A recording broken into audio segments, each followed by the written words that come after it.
आलेला आहे. याचाच खरं त्यांना प्रसन्न करण्यासाठी नागदेव, वाघदेव अनेक असे जीवसृष्टीतील देव आहे. यांना प्रसन्न करण्यासाठी खरं तर हा एक सोंगी मुखवट्याच्या रूपाने त्यांचं पूजन आपला हा समाज पारंपरिक पद्धतीने करत आलेला आहे. आजच्या या कार्यक्रमाला उपस्थित झालेले सन्माननीय प्रमुख अतिथी यांचंही या ठिकाणी पुनश्च एकदा मंडळाच्या वतीने आभार.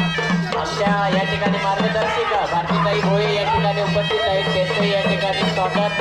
तसेच प्रभाकरजी फसाळे साहेब या ठिकाणी उपस्थित आहेत, त्यांचंही या ठिकाणी मी आभार व्यक्त करतो.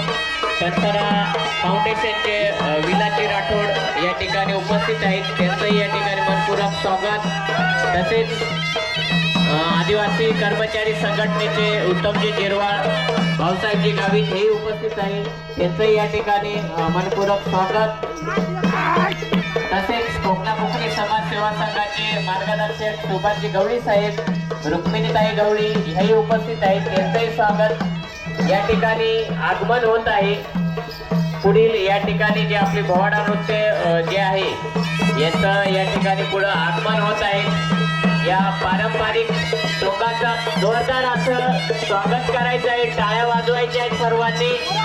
आणि आपल्या ज्या खरं तर तुम्ही बघितले असेल हे मुखवटे 20-20, 25-25 किलोच्या वजनाचे आहेत.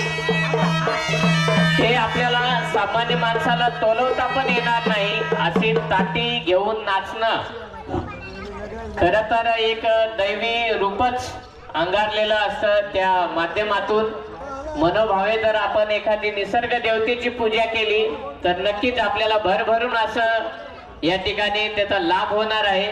अशीच पारंपरिक पूजा आमच्या बांधवांच्या हातून व्हावी, आपल्या शहरी भागात देखील त्याची कृपा राहावी यासाठी हा मंडळाचा या ठिकाणी उपक्रम